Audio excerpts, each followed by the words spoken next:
نور على نور، نور على نور، يهدي الله لنوره من يشاء. Aquele que quer fazer a salah, a oração, é obrigatório para ele de fazer al-wudu, é obrigatório para ele de fazer as abluções. E também é obrigatório para aquele que quer fazer al-tawaf, que quer girar em volta de al-Kaaba, é obrigatório para ele de ter al-wudu, as abluções. Depois o autor diz, e a evidência da obrigação, a evidência de que é obrigatório de fazer al-wudu, é o versículo mencionado anteriormente.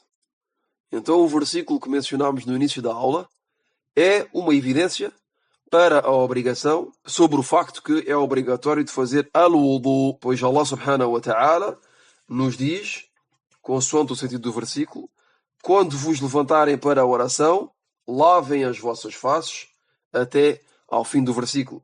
Então nos dá ordem de fazer as abluções, al-wudu, antes de fazer a oração. E claro, isto é para aquele que não tem al-wudu, não tem as abluções, antes de fazer a oração. Pois aquele que tem al-wudu, tem as abluções, e que deseja fazer a oração, não é obrigatório para ele de voltar a fazer al-wudu, as abluções outra vez, pois já as tem. Enquanto a pessoa não perde al-wudu, as abluções, então a pessoa é considerada como estando em estado de purificação e tem al-wudu, as abluções. E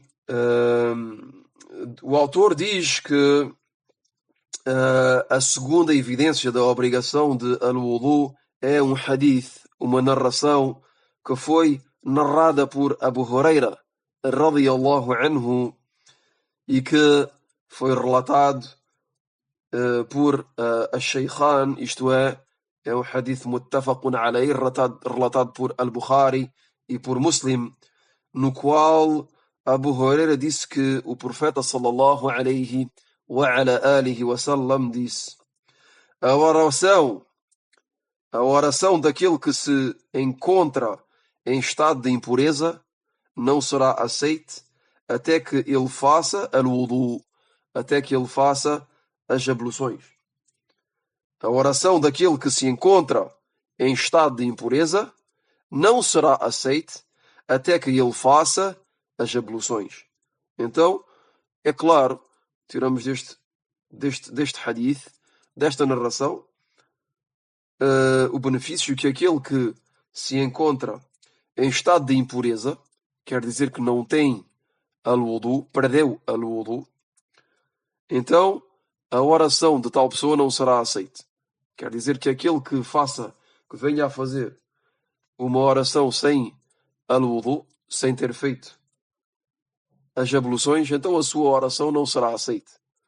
Até que ele faça al-wudu, até que ele faça as abluções. Temos aqui duas evidências da obrigação de fazer al-wudu para poder fazer a salah, a oração. A comunidade islâmica, isto é, os sábios da comunidade islâmica, por unanimidade, estão de acordo sobre o facto que as abluções, al-wudu,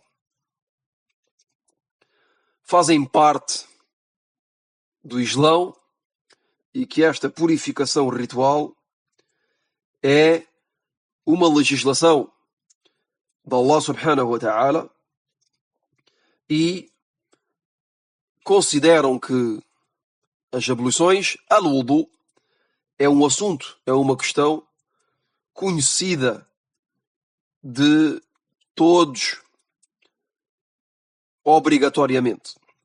Isto é, qualquer muçulmano conhece a legislação de al-wudu, das abluções, e é uma obrigação para cada muçulmano de conhecer o seu veredito, a sua sentença, o seu julgamento e de conhecer também a forma de fazer, de efetuar al-wudu, as abluções, pois é uma obrigação para cada muçulmano. Pois, visto que a oração é obrigatória para cada muçulmano, então aquilo que é uma condição para a oração também é obrigatório, pois o facto de fazer al-wudu, como vimos anteriormente noutras aulas, é obrigatório, é uma condição para a oração, e como vimos agora também. Então, vemos também neste hadith, nesta narração que lemos há pouco, que as abluções, al-wudu, é uma condição para que a oração seja aceita. E visto que a oração é obrigatória, então al-wudu também é obrigatório para cada um de nós